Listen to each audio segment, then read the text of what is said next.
Welcome to the Property Couch, where each week you get to listen to two of Australia's leading experts. Bryce Holdaway, co-host of Location Australia on Foxtel's Lifestyle Channel and Escape from the City on the ABC. And Ben Kingsley, Chair of Property Investors Council of Australia and the founder of the 2018 Property Investment Advisory Firm of the Year. All right, folks, you're on the Property Couch, where each week Ben and I bring you the insider's guide to property finance and money management. Hello, Ben. G'day, mate. How are we? I'm very good. Very good. I'm excited about today. We've got a serious topic, but has to be. We speak the unspoken, and we want to get all of the information out there for people. Yeah, I'm excited about the possibility of what this message could be. Yep, definitely. Which is really, really good. But before we get there, just a little bit of housekeeping in terms of the update with the footy tips, Ben. Yes, smashing it. I know. Thank you for asking. How are you going? Yeah, terrific. Yeah? Yeah, no. I'll actually tell you how well you're going. You're Okay. 179th. Of how many? Over 500 people in the competition? I'm doing all right. So if you want to look at it that way, that's fine. I'm in the top. Sticky, you're doing okay. You're at 82. Yeah. But this week, just in terms of the winner, Yes. I picked 6, right? Oh. With a margin of 15. Ooh, So in another Mr. competition I was in, I got the chocolates. got the movie tickets. I've got the movie tickets. But in this competition, I wasn't good enough, Ben. I was second. Who beat you? Jesse Camilleri Well done, Jesse. with 6 also. Yes. And a margin of 13. Ooh, nice So, work. I had my acceptance speech prepared. So I was wondering which book you were going to send me. But no, Jesse, let us know. Well done. 13 margin with 6 tips. Only the talented can tip 6 on a round like that, Ben. How many did you get? I think, what did I get? 4. I think you got 4. I mean, and to be honest, right, for the listeners out there, he tipped against Freo, against the 14th place team in the competition, after Freo beat Collingwood at the MCG, who was the second team on the ladder, and you go against your own side. I mean, I tell you what, talk about showing the heart and a bit of loyalty there, just gone. Ivis, all I can say is 2 words. Sour grapes is all I had there. And got the port. No, port was a good one. I looked at it and then moved on. Yep. Yeah. And this week... You know what? No, I'm just interrupting and sorry, Bryce. Yeah. Now that I'm tipping Geelong, yes, let's hope they fall away from top 4. Oh, because I have done nothing but not tip them and not believe that they were any good, and that's what killed me at the start of the. Now I said no, I agree. They are a good side, a very good side. So I've started tipping them, and they'll start losing. Yep. All right. Well, that's part of your plan. Hey, and an unbelievably astonishing little purple patch for Australian women in sport, Ben. Yes, it was wonderful, wasn't it? I even tweeted that. You had Ashley Barty, Yes. who was number 1. Yep. You had Sally Fitzgibbons. Who won? She'll write in, so I can't say her surname. Fitzgibbons. Assumed the top mantle in women's surfing. She won the pro and Hannah Green won the Women's US PGA Championship. So Kari Webb was there to help her out. Australian women in on fire. Sport. Ash Barty, number 1 in the world. Congratulations, Ash. Well, any danger you heard the first thing I just said then? No, you said she won. No, I said she was number 1. Oh, sorry, my bad. I thought she won the tournament. And then why she stop went to now? number 1. 237 episodes. You haven't been listening. Why start listening now? So there you go, folks. Little sports banter. We know the folks. We know the non-sports people love the banter. So there you go. And also, just a quick shout out. We did a TPC Live of 2019 last week, Ben. We did some online this time. Fun stuff. A little shout out to Stig and Emma, who did a great job. Behind the scenes were just amazing. Yep. But thanks for those people who attended. It was amazing. 3 days. 3 days of teaching. Yep. And we've got a little, for those people that registered, Ben, we are going to send out a little note. Over 1,000 people get a little note. Yeah, there was thousands, yeah. So we're going to send them a little note in the next couple of days. So stay tuned for that if you're registered, because there might be an opportunity to get access to that teaching. But today's topic, Ben, is a serious one. So I just want to pivot with my Mindset Minute, because I think it ties in beautifully to the discussion we're about to have. Terrific. But I saw this recently. The person who came up with this was Henry Nouwen. And Henry says this: the 3 big lies are these. Number 1, I am what I have, Ben. Mm-hmm. Number 2, I am what I do. Mm-hmm. And number 3, I am what other people say about me. The 3 big lies. I am what I have, I am what I do, and I am what other people say about me, Ben. Now, the reason I have talked about that Mindset Minute will become more evident as we talk to our very special guest today. So without any further ado, Ben, I think we should cut to the interview we had earlier today with our very special guest. Today, our very special guest, Ben, is John Mendoza. John is the Director of ConNetica, and after a career that has seen him hold several executive positions, including the inaugural chair of the Australian Government's National Advisory Council on Mental Health, the CEO of the Mental Health Council of Australia, and CEO of the Commonwealth Statutory Authority, the Australian Sports Drug Agency. First of all, welcome, John, to the Property Couch. Thank you, Bryce and Ben. Wonderful to be with you. It's a pleasure today. It's quite a serious topic that we want to talk about, Ben, because we want to talk about mental health and money. But I think it's an important connector here as to how did this conversation come about? Well, as you know, throughout the course of the election campaign, we were concerned about certain policies around property, and I was vocal in that area. And when you do that, you get to also see other people who are also posting really relevant information, and you get to see the other side of the coin. And so John and I got into some dialogue in the Twitter sphere, if that's what we call it. Yeah. And John raised some really serious points around the relationship with mental health and suicide and financial management, personal finances. And so I was taken by, the messaging and the concerns that John had in that area. And I thought, we obviously talk about, financial peace and wealth creation and getting out that other side. Yeah. But I think, for us to do the right thing and be well-rounded in our approaches, getting people like John on, and he was kind enough to agree to come on when I reached out to him and said, hey, I think there's a message here, John, that we want to get out to the community in relation to that. So that's the backstory in terms of how John and I connected. So, John, with that as a segue, I mean, why is it that you agreed to come on and talk to our listeners? What is it that you feel really strongly about that maybe our audience can benefit from? Bryce, as Ben said, every audience on this topic is important, but Ben was gracious enough, and the Twitter zone can be ferocious at times, as we all know, but he was very gracious in offering me the opportunity to talk on this platform. And I'm not unfamiliar with property. I'm a property investor myself, and some of those have been successful, some less so. We might get into that backstory as well. Yeah. But I have a negatively geared property right now with my wife as a way of building wealth for our future. But the property market and the people working in the market, both in both the sales and the rental, they have a really important opportunity. They're one of those important human touch points that is always there, whether people are purchasing or renting. They come into contact with these folk, and at times, if they're under immense financial pressure, particularly those in the rental market, then their tenancy managers really have a great opportunity to have a dialogue with them, and if necessary, be able to refer them to appropriate supports, whether that's in financial management, whether it's in relationship management if their relationship's under pressure, or indeed to health and human services associated with mental health and suicide prevention.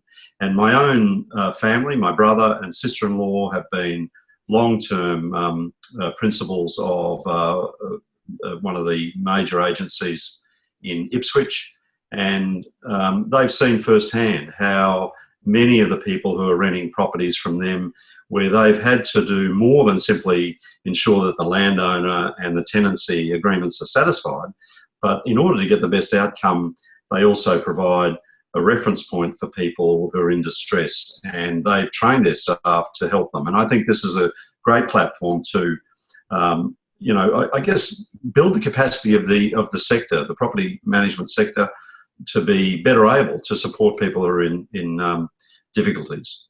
John, what are some of the observations that you're seeing for those people in difficulties? And I was saying to Ben, before we push record here, there's probably people listening to this. There's two groups. One that may get an increased awareness today around some of the challenges that people are facing through learning some of the background and the stories that you'll share. And then there's another group of people who might be in the midst of experiencing some of the things that you're talking about. So it'd be helpful to go back and have a look at some of the backstory and what are some of the signs and what are some of the things that you're observing. Bryce, would it be useful just to sort of give a bit of a presentation, if you like, on what the extent of suicide and self-harm is in the Australian community, because it's not something, as you touched on right in your outset, this is a difficult conversation, and I think we tend to underestimate. We certainly don't have enough discussion in our community around the extent of this. And when you compare it with other causes of death, particularly death in the mid-years of life, we know that dementia is rising rapidly in our older population. It's now the second leading cause of death in Australia overall, but it's the leading cause of people dying in their later years now. But that's in the later years, and in fact, it's often impacting on beyond the sort of life expectancy. But suicide is much different. Suicide takes the lives of people, particularly, it's the highest, it's the leading cause of death for men from 15 to 44 years of age. It's the second leading cause of death for men, even right up to the age of 60. And for women, it's the leading cause of death, 15 to 44 as well.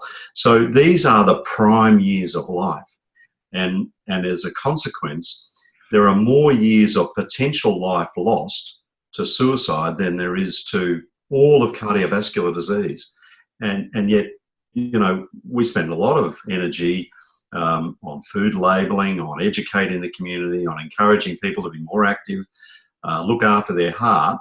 And as a consequence, we've dramatically reduced deaths from premature deaths from cardiac events.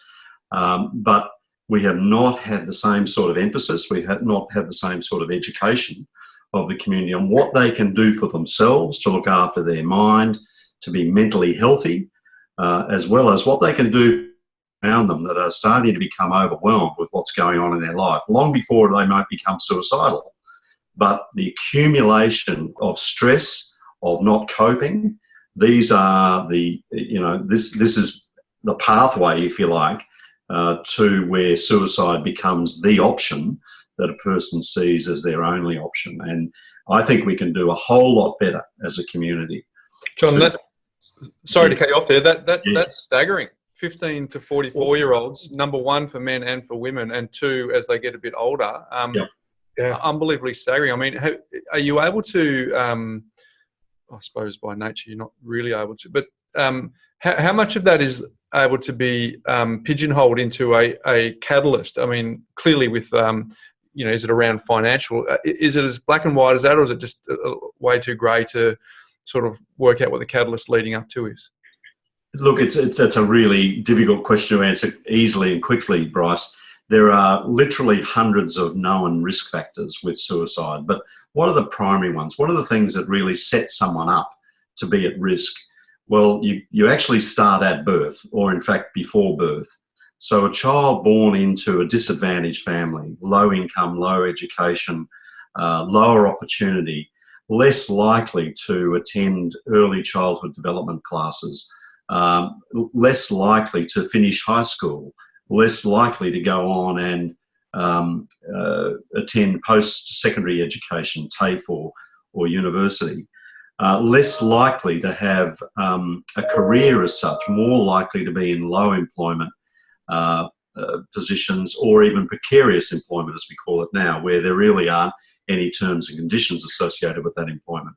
So these are the sort of pathways. If you have that pathway and you've had early adverse experiences, as we call them in the literature, in childhood, and those things are trauma.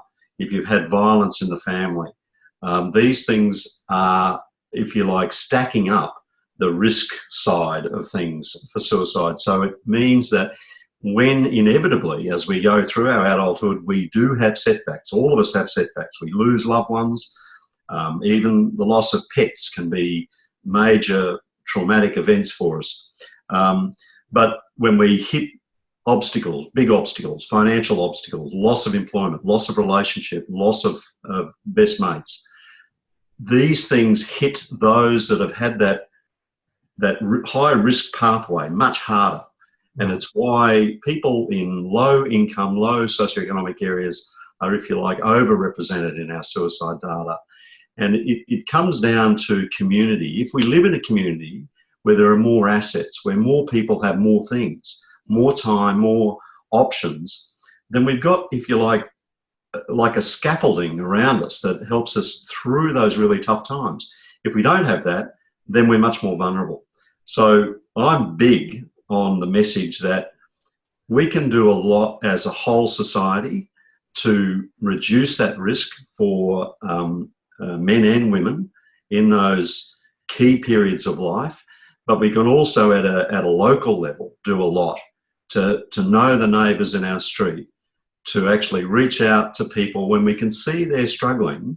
They may not be anywhere near suicidal, it might be the furthest thing from their mind, but when we help people overcome difficulty, you know, that's when we reduce the risk over the long term, both in terms of mental health problems, but also in terms of suicide and self-harm risk. It's amazing. I mean, we do hear the stories of those people who do break through, John, don't we, in terms of, you know, grew up in a disadvantaged family, but were able to, in the judgment of society, make good and be successful and so forth. But for every one of those, there's obviously hundreds of others who haven't been able to break that cycle and do that work. So I think we've got a great tip there around know your neighbour, you know, be community focused, those types of things. What are some of the other things that are going to move the dial on this? Obviously, you know, it's frustrating when, you know, if parents don't give their children opportunities for schooling and to get that baseline education, and then if they don't have the fundamentals right of the reading and writing and arithmetic type, then, you know, ultimately they're more likely to leave school. Is there stuff that we can do that moves the dial on education, that allows us to then sort of give them some of those life skills that they need, that can then give them employment, and with employment comes a sense of worth and productivity, and all of those things that then leads to, you know, hopefully a more prosperous living. And I mean, life is beautiful, right? So it's obviously really hard for these people to see that, right? When they lose hope, they don't see the ending that we do, which is to get through that and come out the other side. That's right. Look, loss of hope is the fundamental, Ben, for people that end up in a situation where they see suicide really, pardon me, as the only option. It is the fundamental loss of hope that they can overcome this. Now, if I just touch on a very personal story, and that is the loss of my own nephew, Jeffrey John Mendoza, who worked in the property industry. He was a central part, the operations manager, if you like, for a large 30-person office in Ipswich. And Jeff took his life in November 2014 after serving his nation proudly in the Australian Defence Force. He was discharged in 2002 with PTSD, post-traumatic stress disorder, as we call it. So exposure to stress had overwhelmed him. He was a very sensitive person. He was very compassionate. And I think that's another, the combination of some personality factors are really important here. Okay. A lot of people who are more high risk are if you like, very driven. They're perfectionists. Perfectionism is a trait that we need to be able to manage and learn to get the best out of without it overwhelming us. Yep. Jeff was a perfectionist, which is what made him really good in his submariner role. But the trauma that he experienced, along with the alcohol and drug abuse that was really prominent at the base he was stationed at prior to that discharge, all of these things accumulated risk for him. And he attempted to take his life only a month after discharge. That then impacted further. He had then neurological damage. So he had brain damage as a result of the attempt on his life. We, as a family, kept him going for 12 years. And when he passed away, he was just coming up to 36. Now, the impact of that death on us, on his work colleagues, on the extended family and friends has been enormous. So still his friends grieve his loss and wish they could have done more. You know, we all did what we could. In a sense, his journey over those 12 years is a window into understanding what we need to do in terms of mental health services, but what we also have to do as a community to better support people. And one of the projects I'm most proud of doing over the last 13 or so years as our little company is the review of the Australian Defence Force's suicide and self-harm prevention for both serving and former members. There are 700,000 former members of the ADF in Australia and their families. So it's a big bunch of people, and they have a similar level of risk to suicide as our Indigenous Australians. And that's clearly unacceptable. We have to do better in terms of managing that risk. And so, this is a bit of a window, as I say, into understanding what we have to do. So when people come out of the ADF, their risk level goes up, and it's partly because of what they've experienced, whether they've been to a war zone or not. The training is so intense that can be stressful and traumatic in itself. It sets them up for higher risk later on. But when they leave that protected environment of the ADF, of the Australian Defence Force, and they try to move back into the community, moving back into employment quickly is a really important thing. So we need more employers to be prepared to take a punt and employ someone who's served our nation in the Defence Force, not leave them sitting on unemployment benefits or in a state of limbo for 6 months or more. That sets them up very badly. We also need to, help them diversify their skills, because they will have been trained meticulously in doing a particular role in the ADF. So broadening the skills, giving them opportunities to grow, their leadership potential is enormous. But we don't do that well enough, Ben, as a community. And I think this is a responsibility we all have to those hundreds of thousands of Australians who have served our nation in Defence Force.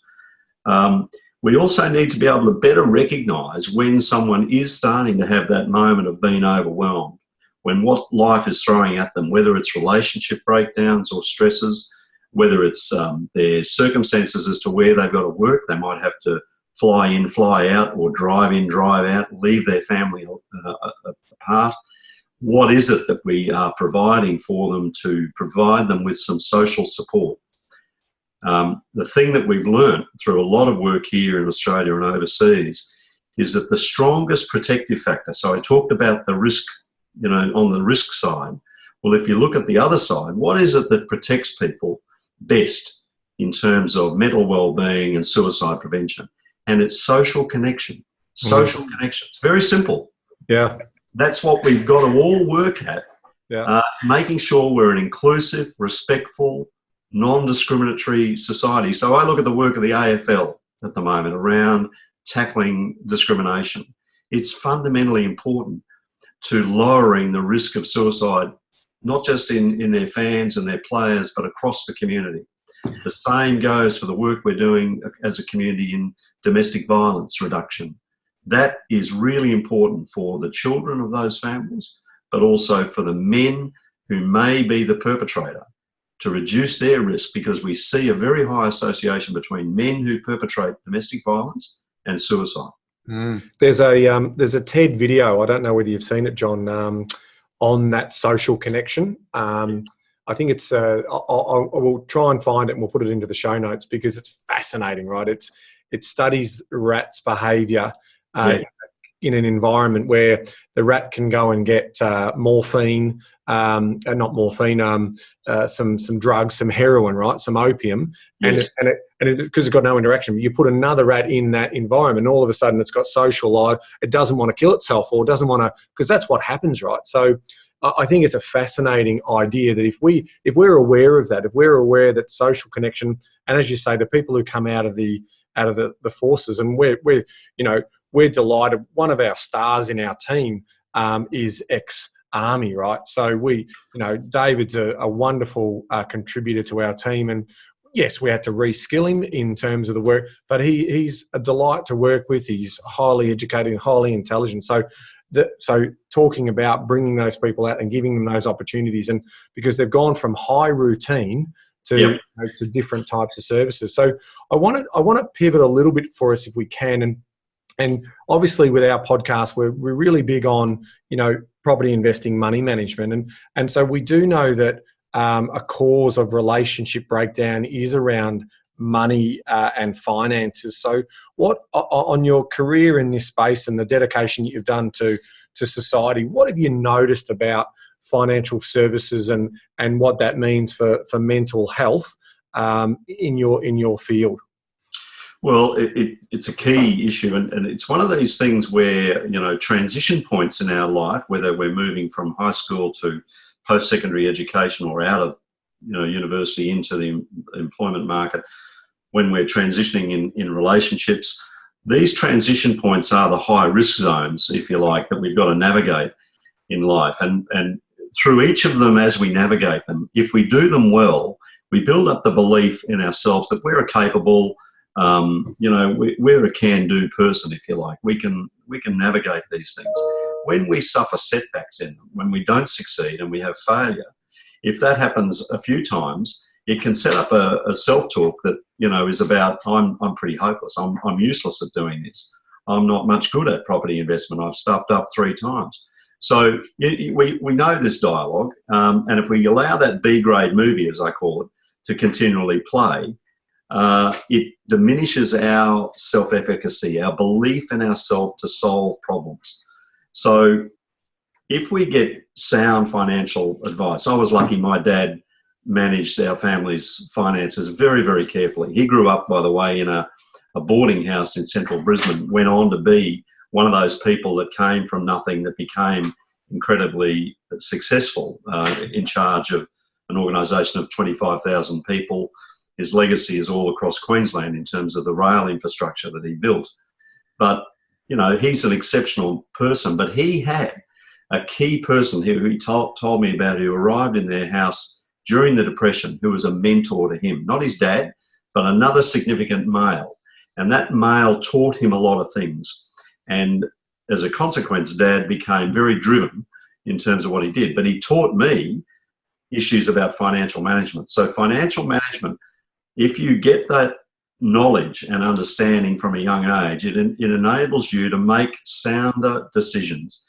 If we make bad decisions, and we do that a few times, it again puts up the risk side of things. Yeah. You've got some of those other events happening in our childhood, that increases the risk again. So you can see it's like a scale, Ben.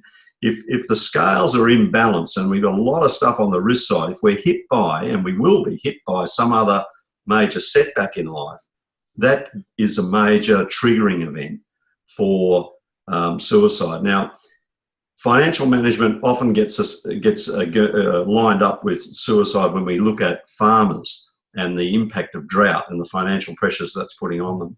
But there are a whole stack of people across the community, when their businesses go belly up, when they've had a go and it hasn't worked out for reasons that are often beyond their own control. Many people push through that and overcome it and come back again more successful in another role. But some of us don't, and that's the group of people who we've really got to look out for better.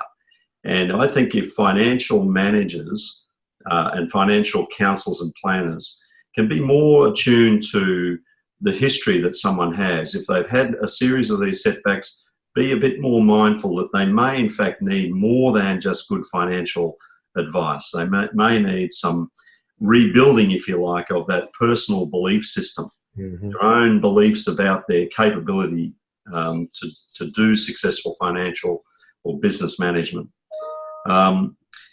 So, there's no question at all that, like alcohol, we see high associations between alcohol and suicide.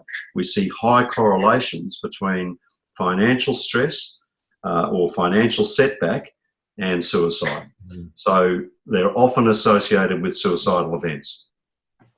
Yeah, good observations. Look, John, I'm my own observations, and I'm an amateur massively. I certainly don't pretend to be anything that I'm not. But my observations of what you said before really come down to 2 things: the community that you can be around that allows you to be as real or authentic as you can, and just being down at the local footy club or going to the local netball club, that doesn't necessarily mean you've connected at an authentic level. So the quicker you can find the space that allows you to be real around others is key. And the other one is around being mindful of the story that you tell yourself, right? Because we're enough, but most people, in my observation, walk around saying that I'm not enough. Therefore, I need to have 60,000 on Instagram, or I need to have this amazing job, or I need to drive this amazing car, or I need to just successfully manage my affairs, and which is fine when everything's going great, but when that's taken away,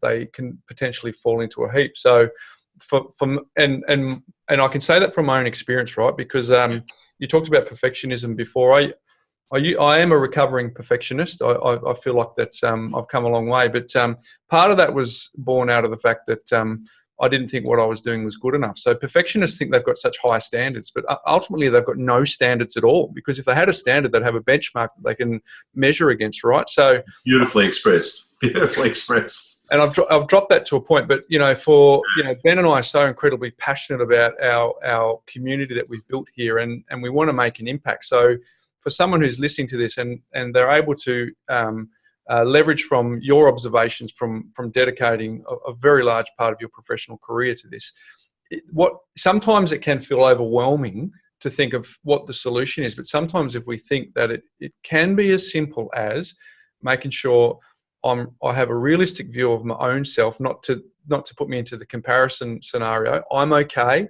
Everything I'm doing is okay. If I'm a financial failure, I'm a financial success, I'm okay. Because what I'm observing is that people who are financially successful are still incredibly driven by the fact that when they were young, they might have been in a scenario that was in your high risk category that you talked about, and they never want to go there ever again. So you can have this perception, oh, you're great, you're living in a nice house, you're driving a nice car, you're doing lots of travel, but deep down they've still got this churn that I'm not enough, right? So it's not just about having financial success, it's actually about having inner sense that you're okay. And if you're not doing okay, have a community of people. I mean, this guy that's standing next to me is a wonderful resource for me, because I get to have laughs and talk footy with him and talk property on this podcast. But if I've got something serious I need to talk about, I can pull him aside and say, hey, mate, this is what's going on for me. And I can get that. And that's actually something that I rely on. So I think the steps that people can do who are listening to this is fully invest in all the things that you're saying, because we're 100% behind what you're saying, but also know that the problem isn't out there. The problem is within ourselves, right, between our ears. And if we can change some of the dialogue that we're having between our own ears, some of this stuff starts to become a snowball running down the mountain that achieves your goals much, much quicker of taking people out of these places where they take their life. Yeah, look, Bryce, I couldn't agree more. I love the one that you said, perfectionist doesn't have any standard, because if they did, they will have met it and be satisfied with that. I too, like yourself, am a recovering perfectionist, and it still, rises up and bites me every now and again. Oh yeah. And it's listening to and being attentive to that self-talk that's really important. If we have those warpy thoughts and they're not checked, in a sense, we don't pull them up and say, look, that's crap. Why am I saying that? Why do I believe that? And if I need help to unpack that, then do not hesitate to go and see a professional. Go and see a psychologist. Start to talk this through.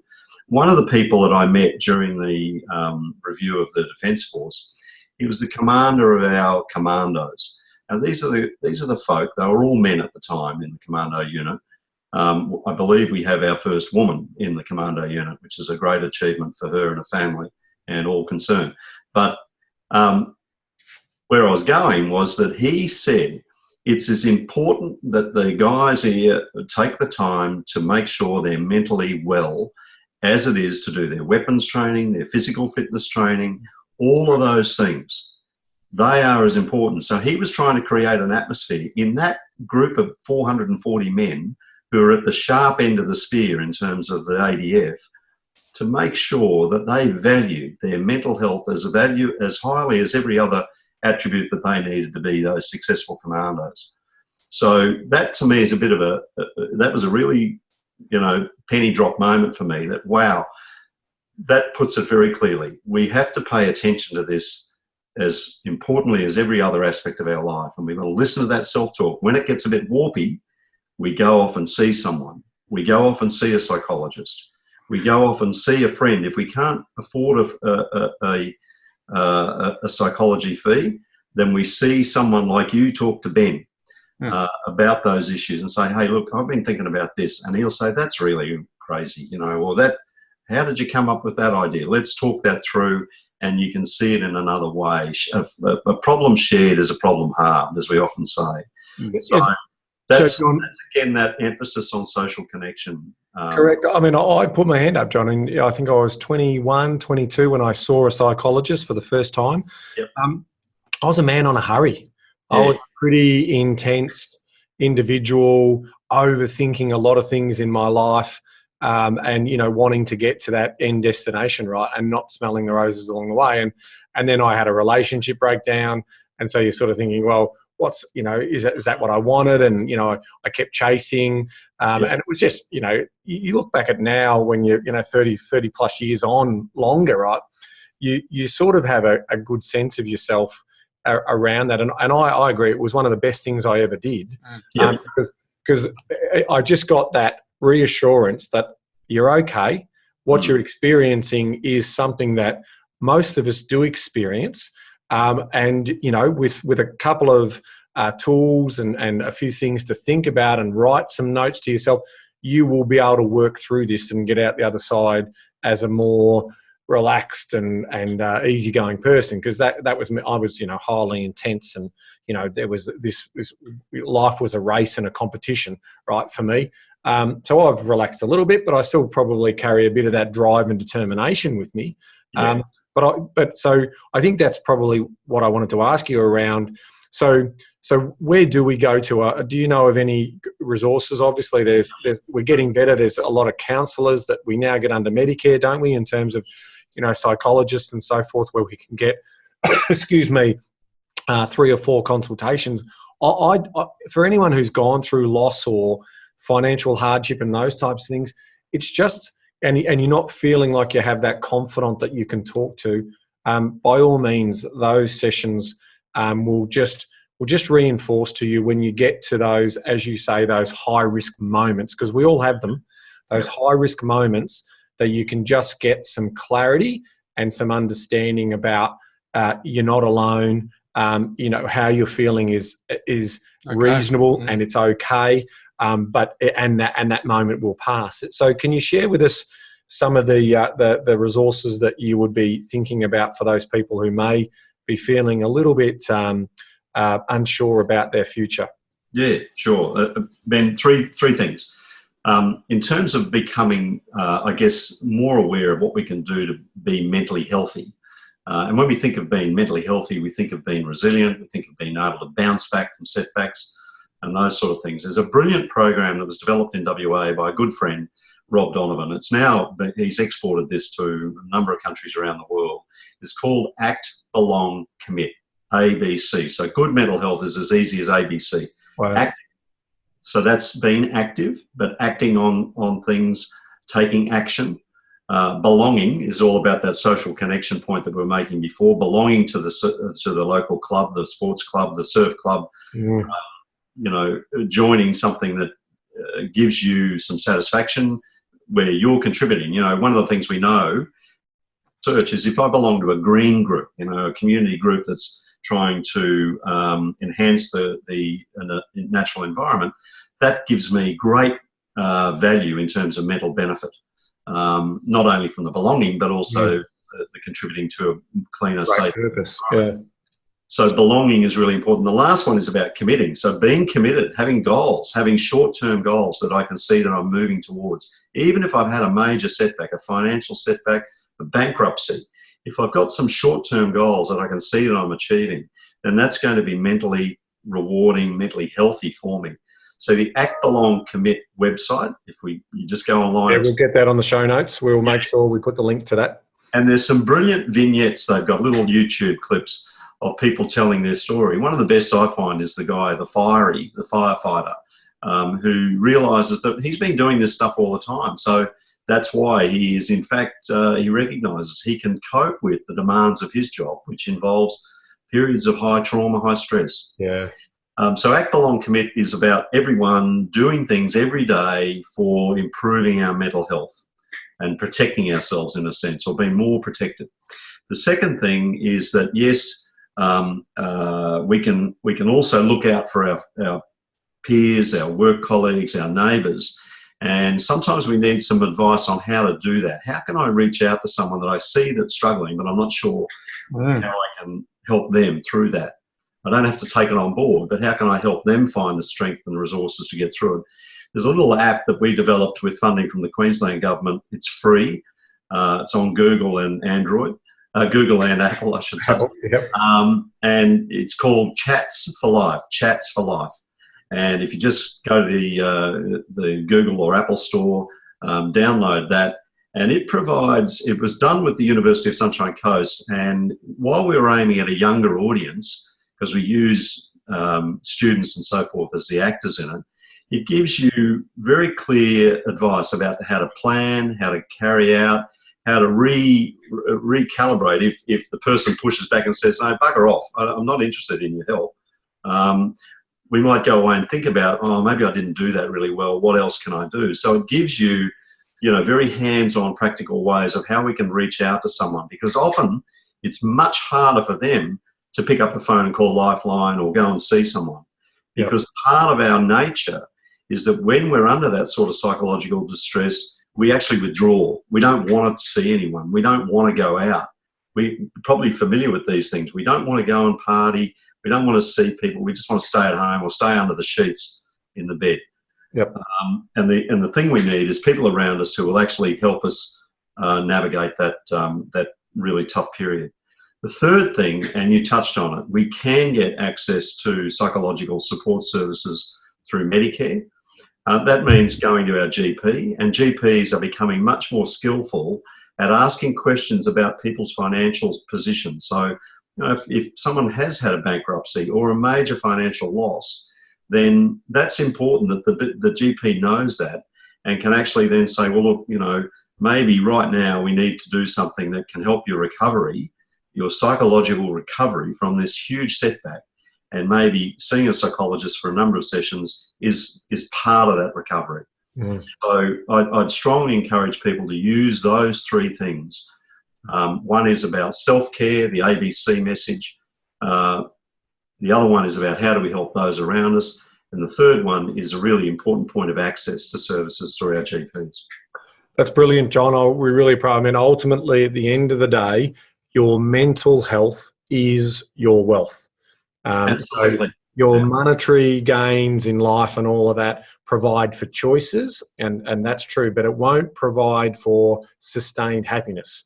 You've got to be mentally healthy first, because that is ultimately healthy, wealthy, and wise, as they say, right? There's no correlation, Ben. You're absolutely right. I've seen very unhappy poor people, and I've seen very unhappy wealthy people. So they're not correlated. It's, what is correlated is their own sense of self. I think I'd like to sort of impart a message to our audience that it's actually not weak to ask for help. It's actually strong. And in my observations, when you are most vulnerable and when you think that the conversations you'll have with someone who you have as an accountability partner, you think that'll cause rejection, it actually draws people closer. They lean in, they ask more, and they if you've got the right people, the compassion is lifted. I mean, I suffered financial setback in the GFC, and I was terribly embarrassed about that. And it certainly now I see it as a blessing, right? Because I can not only help people on what to do, I can actually help them on what not to do. And but at the time, I didn't see that perspective at all. I was just highly embarrassed. I didn't want to talk about it, and I made some decisions that I'd certainly prefer I hadn't done. But I feel like I'm more all-rounder in terms of what I can offer now. So I see it as a strength. So in my own experience, I'm not susceptible to in the past to suicide. I'm got so many things to embrace in my life, but I was certainly susceptible to mind funk that led to depression. Right. So it's not weak to ask for help. You have the right people around you. You can change. You can retweak your story so that you give yourself less of a hard time and realise that, as Ben said, I think he said it beautifully. That I think he said it unbelievably beautifully. That your mental health is your real wealth, right? And if you can get that right, and he's preaching from the same hymn sheet that you are, I think that's really important. So, which is why we thought it was important to, we haven't talked a lot about the mechanics of finance, the mechanics of property, and the mechanics of money management, but we have talked about the thing that derails people, right? Because they can get all those things right and wonder why they've gone a cropper. So, John, have you got any final message? We're conscious of your time. You're a busy man. Is there anything you'd like to leave us with before we close out?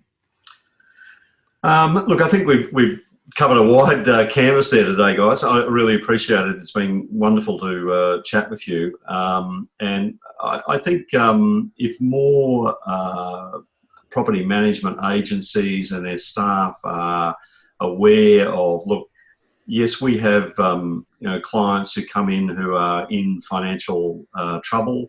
What can we do? Well, there's if you like, things that they might be able to arrange in terms of the payments that they may owe or the rent arrears that they've got, help them plan through that. But there might be some other psychological things that they can help them with or services to refer to. So if people want to train their staff in how to better recognise and respond, not to someone who's necessarily suicidal, but someone who's not coping, how can I help them? Then have a look at our website. We've got some courses. In fact, my partner Marion is in Adelaide, or on her way to Adelaide right now, to run programs for the Department of Veterans Affairs tomorrow on this area, because a lot of their on the telephone people hear from veterans that are not coping. They need to be able to respond to that. And then up in Central Queensland, a colleague is running programs for community groups up there called Conversations for Life, which is again trying to equip people with just these basic everyday skills that we can all use to help provide the sort of what I'd call the social scaffolding that people need to navigate these challenges that come along in life. Some of the folk they're dealing with out there, they're fly in, fly out workers. They feel separated from where they come from, their home, as well as the mining community that they're in. So, they're trying to build stronger social connections for that very important workforce we have out there. So, I think we're just starting to really explore how we, if you like, strengthen the capacity of community to better support people who are doing it tough at the moment, or just in a temporary sort of tough period. What can we do? But again, I want to thank you for the opportunity today. Well, it's an absolute pleasure having you on. And, we all still do the best planning in the world for our lives. And we do that for trying to teach people to, transform financially. But there will always be moments that are unplanned. And some of these tools for coping during these difficult times. And now you've got some resources and some information in our show notes. So we really appreciate your time, John, and thanks for coming on. I'll second that. Thanks, John. Thanks, gents. What an exceptional man to be focused on helping people in the way that John is helping people doing what he's doing.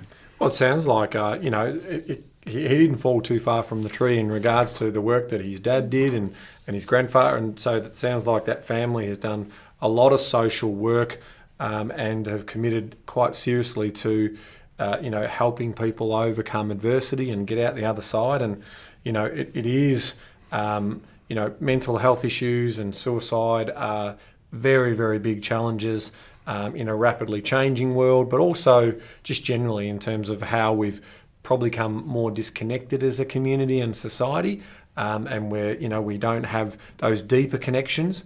I remember Trevor Hendy talking about, I much prefer to have deeper connections with one or two people than have hundreds of thousands of people following me, because I don't get anything out of that. It's superficial at that level. So those deeper connections. So yeah, try out if you can to sort of connect with someone in your community and reach out to them if you're not thinking that they're okay, and do your bit. Yeah, and there was 3 steps, obviously, that he talked about, what you can do for yourself, what you can do for others, and the resources that are available, so they will all be in the show notes.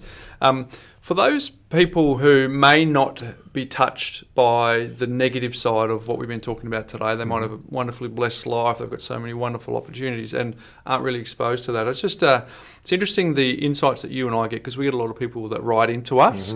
And it's interesting where they are in their journey and where they actually are, because it's pretty easy to say, implement money smarts, buy an investment property and get ahead. But there are some people who do listen to us as an opportunity to virtually associate themselves to try and lift themselves out of their circumstances and try and improve where they are financially, but also in terms of their mental health. We get emails from people who say, I checked in at this point, I checked in when you did this particular interview around mindset, and it's made a real difference. So this particular interview today, whilst it wasn't specifically related to property finance and money management at a tactical level, we think it was related at a strategic level. Definitely. Because that is the reason why we do this podcast. You and I are both exceptionally passionate about helping people. And if those people who haven't been on our podcast journey since day one, it all started because you and I were chatting in the corridors of our office going, Ben, another one got stung. And so what could we do about it? It seems obvious now that we do a podcast. We're 230 odd episodes down the track and it's been very, very well received. But at the time we didn't know that. We said, let's just see if we can help one or two people.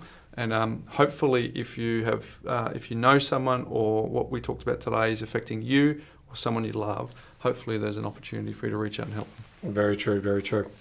My life hack today, Ben, has been sent in to me by one of our listeners, Adam, Ben. Yep. And it's titled Another Way to Clean a Keyboard. Sure. Another way. This podcast has been a lifesaver for us. I enjoy the life hacks, in brackets, most of them anyways, and the sporting banter. The best life... You like that, Iris? Thank you. The best life hacks you have given, Bryce, are to do with Evernote. God, don't start me, Ben. I could just go off for hours on Evernote. I've used it before, but had no ideas of all the features, such as tagging certain subjects, sure beats using a notebook and trying to find the page you jotted down a note. The not-so-great life hack, I didn't think this was necessary, but the not-so-great life hack was definitely the sticky note in the keyboard. I remember it well. Yeah. However, if you were a person who hated a dirty keyboard, you can buy USB-powered vacuums that you can use to clean up your workspace. So there you go, Ben. I stand corrected. My sticky note was not the best way to clean your keyboard. Yes. Well, if the crumbs are in underneath that, it's sucking them out, obviously. But there you go. I'm all right, Ben. Grass doesn't get stuck between the keyboards, but for you, the pie crumbs might get stuck in. USB-powered keyboard vac. Wow. I haven't seen. We're here to help people, folks. Maybe we can put that one in the show notes. Picture in the show notes. Oh no, on Facebook. We'll definitely find a picture. We'll find a picture on Facebook because I'm curious now what they look like. I mean, I want to know the little bag that you're going to put tip it out of the bin. How do you sort of move that on? Because if it just blows it into your face, well, that's a little bit different, isn't it? I reckon Sticky will rise to the challenge. She's got a sore back today, Ben, but I'm sure she'll rise to that challenge. She will. Hey, Ben, did you know? Did you know, Bryce? Well, we have talked about, some of the terrible statistics around suicide and so forth. So I thought, if you want to go to one of the old Did You Knows, you can do that. So I'm lifting it up a little bit here, and we're into this. I went to my archives and found this little one in my inbox, and it says more properties sell for over $1 million than for less than $200,000 in 2018. So let me just give you the stats. Over the calendar year, the share of sales for six price points highlighted nationals were 6.1% of properties in 2018 sold under $200,000. 24.8% sold between $200,000 and $400,000. 28% sold between $400,000 and $600,000. 18.7% sold between $600,000 and $800,000. 8.7% between $800,000 and $1 million. And 13.8% sold at $1 million or above. That is just a sign of the times and does show you that over time that there is going to be more and more $1 million suburbs. And I suspect in 3 to 5 or 10 years' time, we're going to be talking about suburbs that are selling over $2 million as opposed to that $1 million mark that was always, seen to be impossible back in the 70s and 80s, and it was sort of that's only where the rich live. There will be many suburbs and many properties into the future that will be worth over $1 million. So I thought that was it was quite interesting. Yeah, it is very interesting. Thank you for that. I appreciate that. I did not know that, Ben. So most prominent sales in summary $4,000 to $600,000, and there were more sales over $1 million than there were below that $200,000 mark. Just goes to highlight some of the things we're chatting about today. So how important it is to make sure that we look out for people, make sure that their well-being is holistic, not just financial, but also from those stats you can see. It's important to see why some people can feel like they're being left further and further behind. So, mate, it's been I was about to say it's been fun, but it's been insightful today. Yep. It's certainly been insightful. But, mate, until next week. Knowledge is empowering, Bryce, but only if you act on it. Well said. See you next week, folks. Hey there folks, Bryce Holdaway here. Before you go, if you're new to our community and only listened to maybe a handful of episodes, I thoroughly recommend that you go all the way back to episode number 1, where we unpack all of the foundations when it comes to property investing. Now for those of you that might be a little bit time poor, I've got good news for you. We have a binge guide that you can download straight away, which summarises the first 20 episodes where Ben and I unpack the foundational pillars of the A, B, C, D, and so much more. And you can get that straight away. If you go to thepropertycouch.com.au/TPC20, you can download it and consume it whenever you want. It's completely free and available now.